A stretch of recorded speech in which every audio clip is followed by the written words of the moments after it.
Como que vocês, com dívidas que a gente pode falar que eram gigantescas, virtualmente até impagáveis, digamos assim, como é que foi esse processo de retomada? No meu caso, eu comecei a focar assim, o que é que eu tenho? Pensando em dicas, assim, ó, primeira coisa. Esse é o passo a passo que eu digo para todo mundo. Eu comecei a parar de olhar para o que eu não tinha e parar de me culpar pelo que eu fiz, porque a gente entra, né, nessa coisa, né? É minha culpa, fui eu que fiz, olha onde eu cheguei, você se sente ninguém. Começa a pensar, e né? se fosse diferente? Né? E isso não te leva a nada, não adianta, né? Você não fez, já foi, passou. Então eu comecei a pensar assim, na prática, o que que eu tenho? Eu tenho tempo, porque eu não tinha mais trabalho, e eu tenho dívida. E eu consegui fechar a loja porque eu assinei uma pilha de nota promissória para não executarem o imóvel da minha família. Então eu vendi a alma ali, né? Assinei uma pilhona mesmo de promissória, que eu não tinha a menor ideia como eu ia pagar.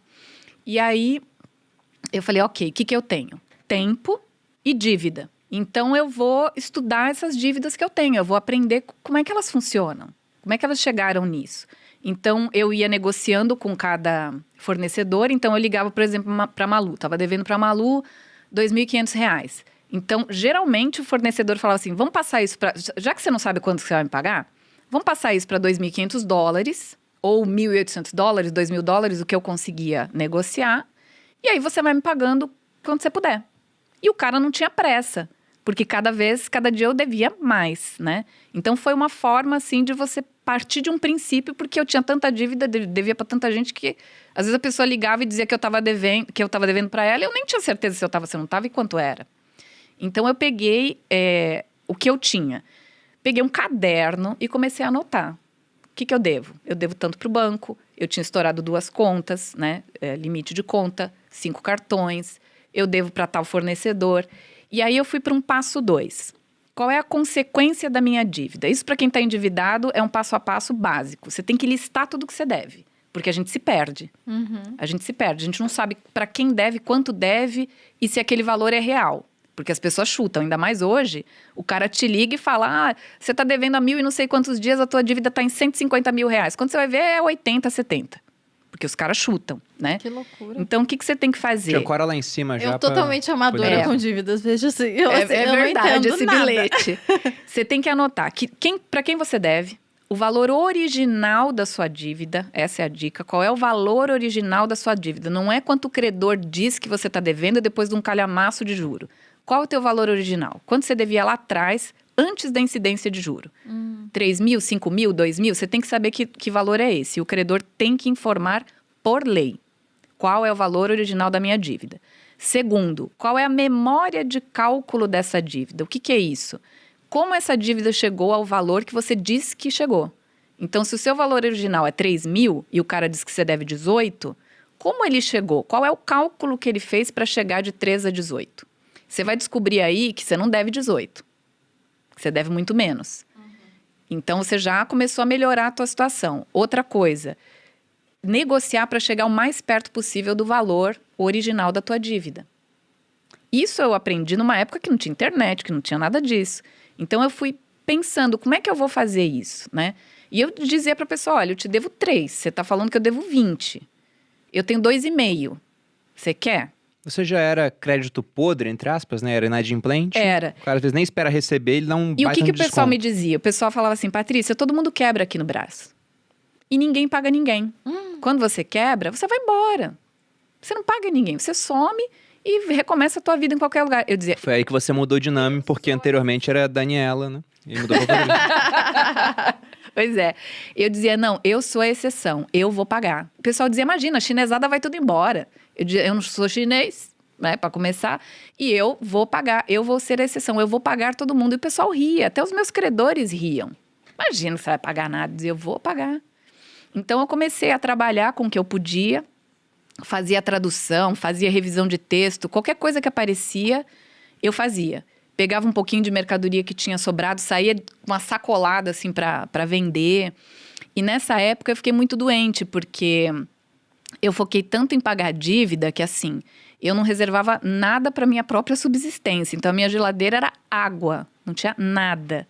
Nada, absolutamente nada.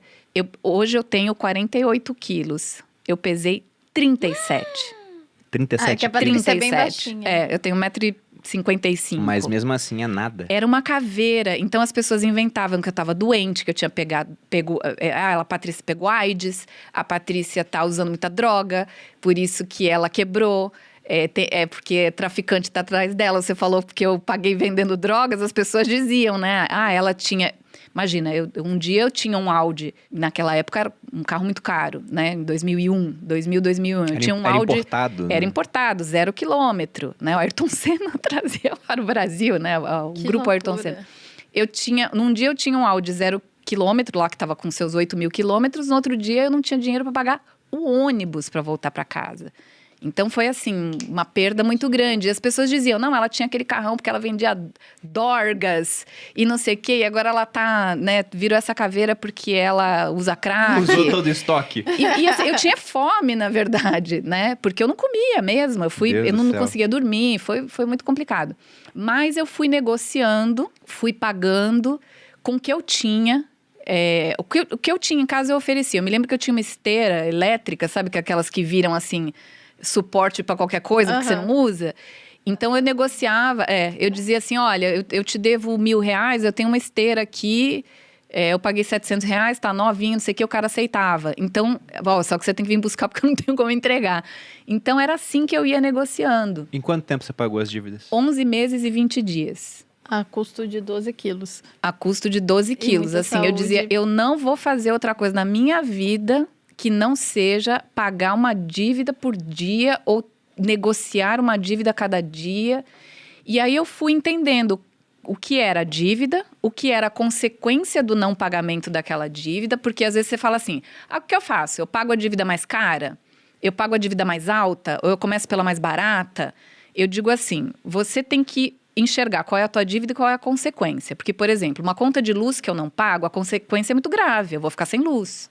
Então, eu tenho que pagar. O cartão de crédito tem uma consequência grave, que é a alta do juro. Mas não adianta eu ficar pagando só um pouquinho. Eu vou ter que juntar para quitar de uma vez só. Então, essa daqui vai ficar para depois.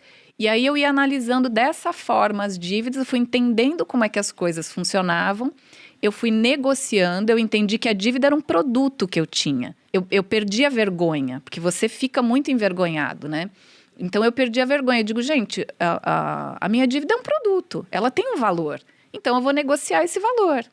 É a mesma coisa se eu for comprar uma geladeira. Quanto é essa geladeira? 5 mil? Tá, eu tenho 4,5, e aí? À vista. Então, eu fui entendendo isso. A minha dívida é um produto, eu vou negociar esse produto. E aí, eu coloquei para mim, em 1 ano eu vou pagar. Porque eu levei menos de 1 ano para me afundar, eu vou ainda me dar 1 ano para eu me levantar. E conseguiu. E foi 11 meses e 20 dias que eu paguei a última dívida. Eu queria comprar aquele rojão de 13 tiros, sabe? Mas não tinha dinheiro. Mas foi muito legal, assim. Foi uma experiência muito boa, né? Depois que acabou, né? Depois que acaba, você vê quanto você aprendeu, né?